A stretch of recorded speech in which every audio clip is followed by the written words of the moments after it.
मित्रों नमस्कार, मैं मनोज सिंह आप सभी का स्वागत एवं अभिनंदन करता हूं। आज आपके लिए यूजीसी के सिलेबस में लगी हुई एक रचना आप जानते हैं भारतेंदु हरिश्चंद्र की। एक रचना है। हाँ, कौन सी? एक है अंधेर नगरी और दूसरा भारत दुर्दशा। भारतेंदु हरिश्चंद्र की दोनों रचनाएं थोड़ा सा आपको कंफ्यूजन इसलिए करती हैं, कभी समय की बात हो जाए तो वहां पर आपको दिक्कत हो सकती है। तो हम जानते हैं आपके यूजीसी के सिलेबस में दो रचनाएं लगी हैं। एक लगी है अंधेर नगरी। अंधेर नगरी का यदि हम समय देखें तो 1881 ईस्वी हो जाता है पहली रचना। दूसरी रचना की अगर हम बात करें, नाटक है। ये विधा क्या है? तो नाटक है। ठीक। अगर हम दूसरी रचना की बात करें जो आपके सिलेबस में लगी हुई है, भारत दुर्दशा। ठीक, कौन सी है? भारत दुर्दशा। ये इसका समय क्या है? तो 1880 ईस्वी है। एक प्रश्न मित्रों आपको यही परेशान करता है कि भारत दुर्दशा और अंधेर नगरी दो रचनाएं भारतेंदु हरिश्चंद्र की विधा क्या है? नाटक है। ठीक, नाटक है। अक्सर यहाँ से आपसे यही एक प्रश्न पूछ लेता है कि इनका समय क्या है।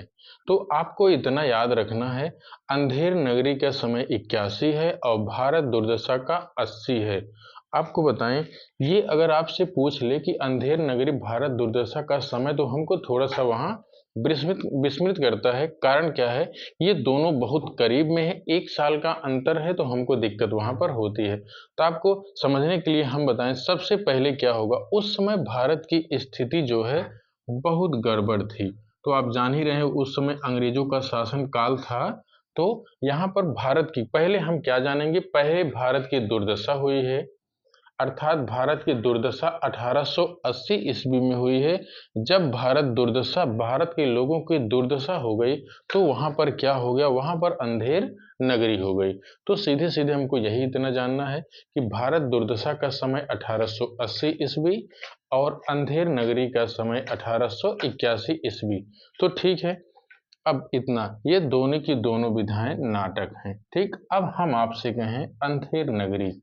अंधेर नगरी की अगर हम बात करें तो सबसे पहले एक बार इसकी कहानी को हम सुन लेते हैं। कहानी सुन लेने से हो सकता है थोड़ा सा आपको याद आए। ठीक, हम आपसे बताएं कि इसके अंक की अगर बात करेंगे तो 6 अंक हो जाएंगे।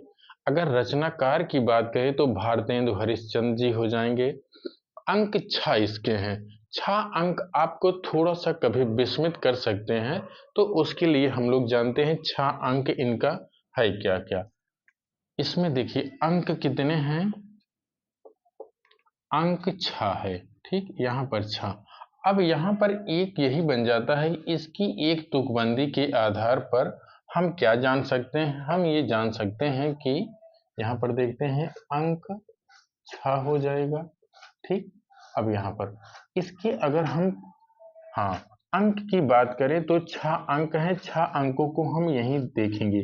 तो हमने आपसे एक तुकबंदी बताई, बाबा जरा आसानी से। ठीक, हमने आपसे क्या बताया? एक तुकबंदी बताया कि बाबा जरा आसानी से। सीधी सी बात है, एक बुजुर्ग व्यक्ति हैं, बाबा हैं। अक्सर ऐसा देखा जाता है कि उम्र जब ढल जाती है तो देखने में थोड़ी समस्या होती है। अब हमको यही इतना देखना है कि बाबा हैं, बुजुर्ग हैं, जरा अवस्था, जर्जर अवस्था उनकी हो गई है। उनको चलना कैसे? आसानी से। अभी आम जनमानस में हम देखें, हम लोग चलते रहते हैं, दादा बाबा जो भी आपके हैं, उनको चलने में कभी आप सहारा देते हैं, कहते हैं बाबा जरा आसानी से चलिए, नहीं तो आगे पानी है, फिसल जाएंगे। बस इतना ही कोड आपको याद रखना है, बाबा जरा आसानी से। तो अंधेर नगरी का यहाँ से 6 के 6 अंक आपको प्राप्त हो जाएंगे। हम लोग देखते हैं, अगर एक पहले बा से अगर हम देखें, पहले बा से क्या हो जाएगा? बाह्य प्रांत। पहले बा से क्या हो जाएगा? आप देखिए, पहले बा से अगर हम देखें तो बाह्य प्रांत हो जाएगा। उसके बाद दूसरे बा से अगर हम देखें तो क्या हो जाएगा? बाजार हो जाएगा। तीसरे अंक की अगर हम बात करें तो जंगल हो जाएगा। यहीं चौथे अंक की बात करें तो राज्यसभा हो जाएगा। ठीक, अगर यहाँ आ से हम देखें, अब आ इतना लेना है, आसानी से आपको आ करना है तो अरण्य हो जाएगा, अरण्य हो जाएगा। अगर यहाँ सा से हम कहें तो सा से क्या हो जाएगा, शमशान हो जाएगा। ठीक, क्या आप समझे? आप यही देखिए, एक हो गया, दो हो गया, तीन हो गया, चार हो गया, पांच हो गया और छह हो गया। तो आप यही जानते हैं कि अंधेर नगरी में छह अंक हमको मिलते हैं। कौन कौन से अंक हैं? आपके यूजीसी में यही पूछ लेता है किस के बाद कौन सा अंक आता है। तो आपको बाबा जरा आसानी से यदि कोड याद है, तुकबंदी याद है, तो आप कर सकते हैं। बाह्य प्रांत, बाजार, जंगल, राज्यसभा, अरण्य और शमशान। ठीक, अभी हम इसको देखें। अब इसकी हम कथा को देखते हैं। अंधेर नगरी शुरू कहाँ से होती है?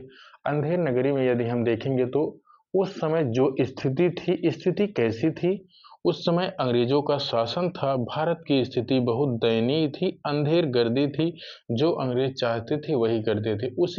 उसी को आधार भारतेंद्र जी ने बनाया है। क्या बनाया है कि शुरुआत यहीं से होती है। महंत अर्थात गुरु और उनके दो शिष्य गोवर्धन और, हाँ, उनके दो शिष्य हो जाते हैं। कौन कौन से शिष्य हो जाते हैं हमको यही जानना है। ठीक,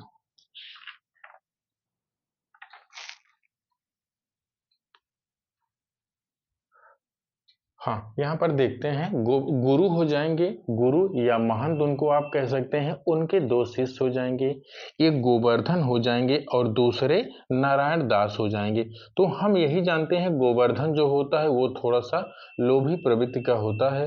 अब गुरु दोनों शिष्यों को जाते हैं, जब गोवर्धन जाता है, जब एक पाव जलेबी लेकर आता है तो गुरुजी सीधे पूछते हैं कि किसकी कृपा हुई, किस सज्जन व्यक्ति की कृपा हुई कि आपको जलेबी मिली? तो कहते हैं किसी सज्जन की कृपा नहीं हुई। हाँ, टके सेर मिल रहा था तो हमने टके में 1 टका में एक शेर मिल रहा था, हमने वही ले लिया। और कोई भी वस्तु अगर आप खरीदेंगे तो 1 टका में एक शेर मिलेगा कोई भी। तो गुरु जी को समझ में आ जाता है कि यहाँ स्थिति ऐसी नहीं है रहने लायक। तो गुरु जी सीधे कहते हैं कि आपको जो है अब हम लोगों को यहाँ नहीं रहना चाहिए। तो परिस्थिति ऐसी होती है कि नारायण दास और गुरु जी वहां से चले जाते हैं, जबकि गोवर्धन लालच या लोभी होने के कारण वहां रुक जाता है। बाद में कुछ ऐसी परिस्थितियां होती हैं जब पता चलता है कि राजा बकरी जो मर जाती है, उसी पे अन्य अन्य दूर तक कथाएं चलती हैं। अंत में पुलिस को पकड़ा जाता है क्योंकि उसी का जत्था निकला होता है।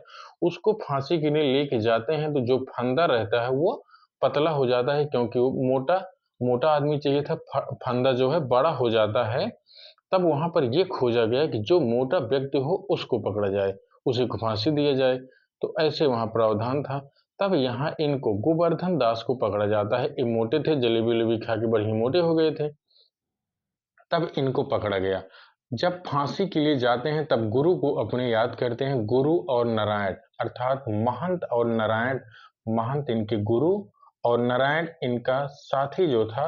गुरु चेला दोनों लोग आते हैं, दोनों लोग में ये सामंजस्य बैठता है कि हम ऐसा ऐसा करेंगे, आप भी करिएगा तो बात हो सकता है बन जाए।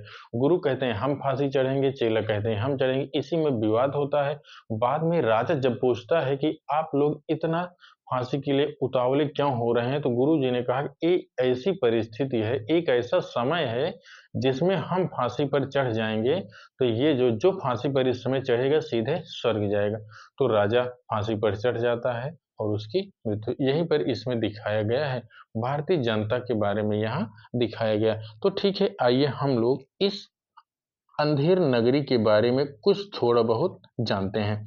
आपने अंक को देख लिया है। आपने अंक क्या देखा है कि पहला अंक कौन सा है और दूसरा अंक कौन सा है, तीसरा अंक कौन सा है, चौथा, पांचवा और छठा। तो अंक की बात यहाँ तो अब नहीं। अंधेर नगरी, समय 1881 ईस्वी, अंक 6 है। अगर यहाँ रचनाकार की हम बात करें, रचनाकार, यहाँ पर देखें रचनाकार, रचनाकार की यदि हम बात करें तो कौन हो जाएंगे? भारतेंदु हरिश्चंद्र। कौन हो जाएंगे? भारतेंदु हरिश्चंद्र। ठीक, अब इतना हमको पता चल गया है। पता क्या चला? कहानी आप समझ गए हैं। अब इसमें हम देखते हैं आगे क्या क्या होता है। ठीक, अंधेर नगरी। एक बार फिर से हम लोग देखते हैं अंधेर नगरी के बारे में। ठीक, इतना तो समझ लिए हैं। अब हम लोग थोड़ा सा इसके बारे में देखते हैं। अंधेर नगरी, अगर हम समय की बात करेंगे तो 1881 ईस्वी। विधा क्या है? विधा नाटक है। ठीक, अब हम लोग इसमें देखते हैं। पहला अंक हमने क्या कहा था? पहला अंक हमने आपसे बताया था बाह्य प्रांत। बाह्य प्रांत की अगर हम बात करें, सबसे पहला अंक हो जाएगा, यहाँ पर अंक लिखेंगे अंक एक। ठीक, अब यहाँ पर बाह्य प्रांत। बाह्य प्रांत में क्या होता है? सबसे पहले आप सुन लीजिए कि इसमें क्या होता है। महंत नारायण और गोवर्धन दास, महंत नारायण दास और गोवर्धन दास और गोवर्धन दास, इसमें क्या होता है? पहले भाग में ये लोग प्रस्तुत होते हैं। कौन कौन से लोग? तीन लोग, महंत नारायण और गोवर्धन दास, तीन लोग प्रस्तुत होते हैं भिक्षा मांगने के क्रम में। कहाँ किस लिए आते हैं? भिक्षा मांगने के लिए। भिक्षा मांगने के लिए महंत और उनके दोनों शिष्य प्रस्तुत होते हैं। एक पंक्ति इसमें पूछा जाता है। पहले अंक की एक पंक्ति है जो आपसे हो सकता है पूछ ले। राम भजो राम भजो राम, राम भजो राम भजो राम। यही क्या है? इसमें एक पंक्ति है, राम भजो भाई। ठीक, राम भजो राम भजो भाई, ये पंक्ति आती है पहले अंक में। यदि हम देखें पहले अंक की यही बात। अब दूसरे अंक की यहां हम बात करें, अंक दो। पहले में क्या आपने देखा? पहले में सिर्फ हमने देखा कि महंत नारायण और गोवर्धन दास प्रस्तुत होते हैं भिक्षा मांगने के लिए, और उसमें एक पंक्ति आती है पहले में, राम भजो भाई। दूसरे नंबर पर अगर हम कहें तो क्या आ जाता है? बाजार। दूसरे अंक में दूसरा अंक कौन सा है? बाजार है। तो बाजार में कुछ नहीं आपको जानना है, बस इतना ही जानना है कि बाजार वाले पात्र कितने हैं, कौन से। एक कबाब बेचने वाला है, कबाब है। नारंगी बेचने वाला,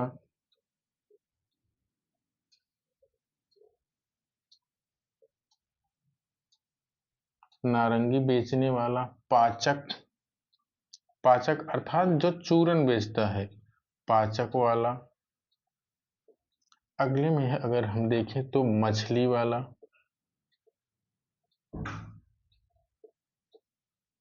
मछली वाला। और जो है बनिया, पुजड़िन, पुजड़िन आदि। ये सब पात्र आपको कहाँ मिल जाते हैं? दूसरे अंक में। दूसरा अंक कौन सा है? ये जो है दूसरा अंक बाजार है। बाजार में आप देखेंगे तो दो पंक्तियां आ जाती हैं। दो पंक्तियां कौन सी हैं? हाँ, अंधेर। दो पंक्तियां कौन सी हो जाएंगी? अंधेर नगरी चौपट राजा टके शेर भाजी। हाँ, टके शेर भाजी, टके शेर खाजा, टके शेर खाजा। क्या हो जाएगा? ये आपका पंक्ति दूसरे अंक में आती है। अंधेर नगरी चौपट राजा, टके शेर भाजी, टके शेर खाजा। ये दूसरे पंक्ति में आती है। उसके बाद एक पंक्ति और आ जाती है, दूसरे अंक की ही बात करेंगे। साहब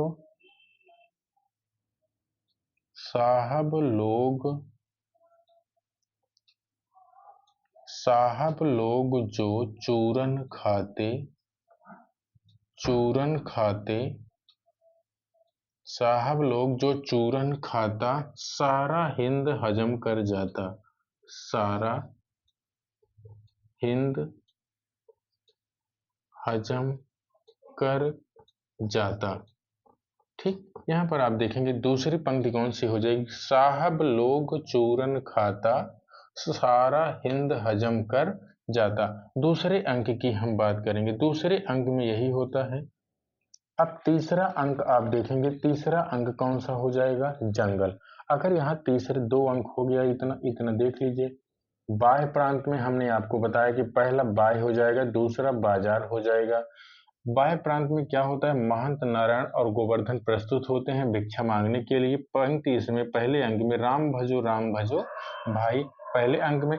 दूसरे अंक की बात करें, बाजार, बाजार में कबाब वाला है, नारंगी बेचने वाला है, मछली बेचने, बनिया, कुजड़िन, पाचक आदि आदि ऐसे बहुत सारे पात्र हैं बाजार में।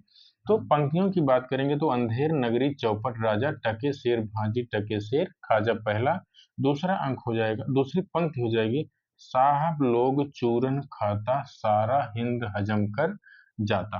तो दो अंक हम लोग देख चुके हैं। आइए आगे तीसरा अंक देखते हैं, बहुत ज्यादा इसमें नहीं पढ़ना है, कभी कभी कुछ अंकों से कुछ पंक्तियां पूछ लेती हैं, वही हमको जानना है। ठीक, अब यहाँ पर हम देखते हैं तीसरा अंक। तीसरा अंक हमने आपको क्या बताया, हमने बताया कि बाबा जरा आसानी से, तो जरा से क्या हो जाएगा आपका तीसरा अंक, जंगल हो जाएगा। ठीक, अब यहाँ जंगल में हम क्या देखते हैं, जंगल में, जंगल जो दृश्य आता है उसमें अंक में क्या होता है, गोवर्धन 7 पैसे में खरीदी हुई 2.5 सेर मिठाई लेकर गुरु जी के पास आता है। इसमें क्या है, गोवर्धन, गोवर्धन, इसमें क्या है, गोवर्धन 7 पैसे में, गोवर्धन 7 पैसे में 2.5 सेर जलेबी लेकर आता है। क्या लेकर आता है, जलेबी, जलेबी लेकर आता है। इसी अंक में गुरु जी लेकर आता है, तब गुरु जी पूछते हैं कि किसकी कृपा हुई। गुरु जी पूछते हैं कि किस भले मानुष की कृपा हुई। तीसरे अंक की बात चल रही है, हुई। तब उसके बाद गोवर्धन बताता है, गोवर्धन अगले पॉइंट में हम देखें, गोवर्धन गुरु से बताता है, गोवर्धन, हाँ, गोवर्धन गुरु जी से बताता है कि यहाँ सभी वस्तुएं, यहाँ सभी वस्तुएं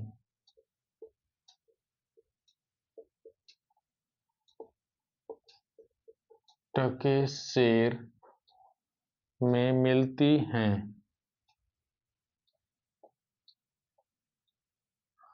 अब इसी अंक में गुरु जी को जब पता चलता है कि यहाँ सभी चीजें टके सेर में मिलती हैं, तो गुरु जी फौरन, अब आगे लिख नहीं रहे, इतना सुन लीजिएगा, गुरु जी फौरन कहते हैं, उनसे कहते हैं कि यहाँ से निकल चलिए, यहाँ रहने लायक नहीं है। जब यहाँ सभी चीजें टके सेर में हैं, तो यहाँ इसका मतलब है कि यहाँ रहने लायक नहीं है, नहीं तो बाद में समस्या हो सकती है। लेकिन गुरु जी चले जाते हैं और गोवर्धन रुक जाता है।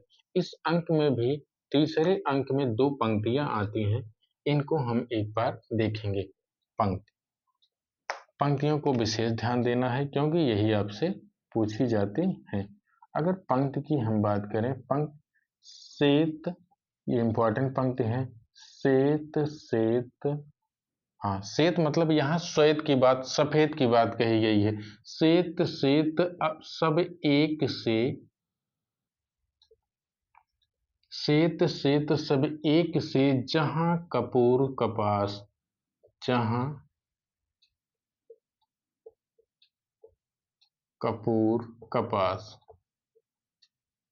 पहली पंक्ति हो गई। दूसरी पंक्ति की अगर हम बात करेंगे, ऐसे देश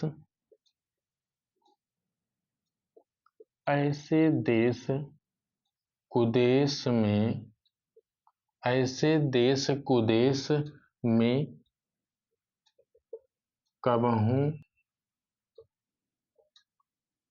न कीजे वास, न कीजे वास। दूसरी पंक्ति। अब यहाँ पर देखिए तीसरे अंक की बात होती है। जब पता चल जाता है गुरु को, गोवर्धन द्वारा बताया जाता है कि यहाँ की सारी वस्तुएं टके सेर में मिल रही हैं, तब गुरु जी क्या कहते हैं? गुरु जी कहते हैं श्वेत श्वेत सब एक से, जहां कपूर कपास। अर्थात श्वेत का मतलब यहाँ सफेद से लिया गया है। सफेद जहां कपूर और कपास का रेट लगभग लगभग एक जैसा हो, एक समान, कपूर और कपास को एक समान समझा जाए, ऐसे देश कुदेश में कबहू न कीजिए वास। मतलब इस जगह ऐसी जहां स्थिति हो वहां पर कभी वास नहीं करना चाहिए, अर्थात रहना नहीं चाहिए। ठीक, ये अंक हो गया आपका तीसरा। अगले अंक में हम लोग देखते हैं चौथा अंक। ठीक, चौथा अंक में हम देखते हैं चौथा अंक। चौथे अंक की हम बात करें, हमने कहा था बाबा जरा, रा से आप क्या कहेंगे? कहेंगे राजसभा। चौथे अंक में क्या हो जाएगा? राज्यसभा। राज्यसभा में हम क्या देखते हैं?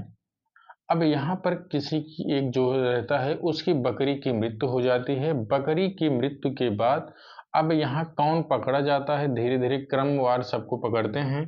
कल्लू बनिया को, कारीगर को, चूने वाला, भेस्ती, गडेरिया, सबको पकड़ा जाता है। लेकिन सबको छोड़कर एक पुलिस वाला रहता है। पुलिस वाला इसलिए पकड़ा जाता है क्योंकि उसका जत्था जा रहा था, उसी की वजह से बकरी अब कारण वहां पकड़ लिया जाता है, क्योंकि वहां से गुजर रहा था, तभी दीवार गिरी और बकरी मर गई। तो पुलिस वाले को पकड़ते हैं, लेकिन पुलिस वाले का गला जो है थोड़ा सा छोटा हो जाता है।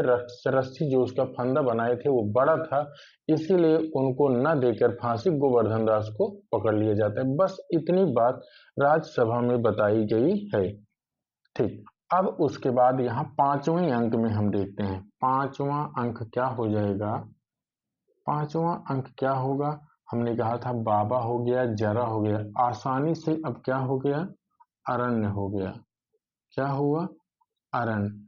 अब अरण्य की बात क्या होती है? अरण्य में सीधे सीधे क्या दिखाया है इस अंक में? इसमें क्या दिखाया है कि इस अंक में गोवर्धन की गर्दन की गर्दन मोटी होने के कारण, मोटी होने के कारण फांसी देने की तैयारी होती है। फांसी देने के लिए पकड़ लिए जाते हैं, के लिए पकड़ लिए जाते हैं। क्या आपने समझा कि इस अंक में यही है? इस अंक में गोवर्धन की गर्दन मोटी होने के कारण फांसी देने के लिए इन्हें पकड़ लिया जाता है। लेकिन अब यहाँ एक इस अंक में एक पंक्ति और आ जाती है जो हमको जानना है। कौन, किसकी पंक्ति है? अंधाधुंध, अंधाधुंध क्या है? अंधाधुंध मचेव चहुओरा, मचेव सब, अच्छा, अंधाधुंध मचेव सब देशा, पूरा नहीं होगा। अंधाधुंध मचेव सब देशा, मानहु, मानहु राजा रहत विदेशा, राजा रहत विदेशा। ठीक, अब यहाँ पर इनको गोवर्धन दास का कथन है। कथन किसका है? कथन जो है गोवर्धन दास जी का है। गोवर्धन दास का कथन है जब इनको पकड़ लिया जाता है फांसी के लिए, तब यही कहते हैं अंधाधुंध मचो सब देशा मानव रहा राजा रहत विदेशा। ये जो है गोवर्धन की पंक्ति है। आगे हम लोग देखते हैं अंतिम अंक और छठा अंक क्या है। हाँ, एक बार यहाँ देख लीजिए क्या है। यहाँ पर अगला और अंतिम अंक है शमशान। छठा अंक कौन सा है? शमशान। हाँ, अंतिम अंक है इसमें। इसमें अंतिम अंक में क्या है इसको सुन लीजिए। अंतिम अंक में यही है कि राजा जो है, इनको गोवर्धन दास को पकड़ लिया जाता है और फांसी के लिए तैयारी होती है। तभी ये गुरु को याद करते हैं। इनके गुरु और इनके गुरु के दूसरे शिष्य नारायण दास दोनों लोग पहुंचते हैं और एक दूसरे पर यही बात करते हैं, हम पहले फांसी चढ़ेंगे। वो कहते हैं हम पहले फांसी चढ़ेंगे। दोनों की जिद की वजह से राजा पूछता है इनसे, आप दोनों लोग क्यों फांसी पर चढ़ना चाहते हैं? तो महंत जी कहते हैं, ये ऐसी घड़ी है, इसमें जो कोई भी फांसी पर चढ़ेगा उसको स्वर्ग सीधे सीधा मिल जाएगा। तो राजा तुरंत जो है स्वयं आकर फांसी पर स्वयं राजा चढ़ जाता है। ठीक, बस इतना ही। इस नाटक में इतना और थोड़ा सा बचा है, कुछ पात्र हैं, पात्रों को एक बार हम लोग देख लेते हैं। 6 अंक हो गया, बस पात्र को और थोड़ा सा देख लेंगे। अगर हम पात्र की बात करेंगे, पात्र मुख्य रूप से कौन हो जाएंगे? महंत, या इन्हीं को आप गुरु भी कह सकते हैं पहले पर। दूसरे पर कौन हो जाएंगे? गोवर्धन दास। गोवर्धन दास हो जाएंगे। गोवर्धन दास को आप कैसे जानते हैं? लोभी प्रवृत्ति का व्यक्ति है। हाँ, कैसा है? लोभी शिष्य है गुरु का। और दूसरे कौन हो जाते हैं? तीसरे कौन हो जाते हैं? तीसरा पात्र, हाँ, नारायण दास। नारायण दास ये कैसे हैं? ये तो मान लीजिए दूसरा शिष्य है, लेकिन ये लोभी नहीं है। ठीक, हाँ, गुरु हो गए। उसके बाद अब आदि आदि बहुत सारे पात्र आ जाते हैं। कबाब वाला जो अभी देखे हैं, कबाब वाला। उसके बाद 5वें नंबर पर हम देखते हैं कौन हो जाएंगे? 5वें नंबर पर नारंगी वाला। नारंगी वाला हो जाएगा। 6ठे नंबर पर देखें हलवाई। हलवाई। और 7वें नंबर पर हम देखेंगे कुजड़िन। कुजड़िन। और 8वें नंबर पर कौन हो जाएंगे? पाचक वाला। हाँ, इंपॉर्टेंट पात्रों में एक और हो सकते हैं। यहाँ पर इंपॉर्टेंट पात्र कौन है? राजा हैं। राजा को तो आप जान ही रहे हैं, जो पहले फांसी के लिए खुद ही चढ़ जाते हैं दूसरे को चढ़ाने के चक्कर में। तो यहाँ 9वां पात्र कौन हो जाएगा? 9वें पात्र राजा हो जाएंगे। और यहाँ घासी राम कौन हो जाएंगे? घासी राम। ठीक, अभी हम लोग सिर्फ क्या देखे हैं? अंधेर नगरी के बारे में हम लोग देखें। अंधेर नगरी नाटक किसका है? 1881 ईस्वी का है। भारतेंदु हरिश्चंद्र जी का नाटक है। एक, अभी सिर्फ एक ही देखेंगे। इसके बाद हमने आपको एक बात बताया कि अंधेर नगरी का समय 1881 में, भारत दुर्दशा का 1880 ईस्वी में। यही आपसे थोड़ा कंफ्यूजन करता है।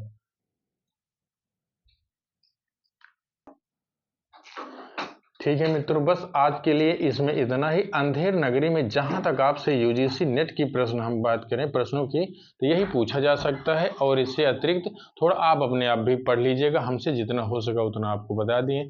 अगली क्लास में भारत दुर्दशा को लेके आते हैं। तब तक के लिए नमस्कार।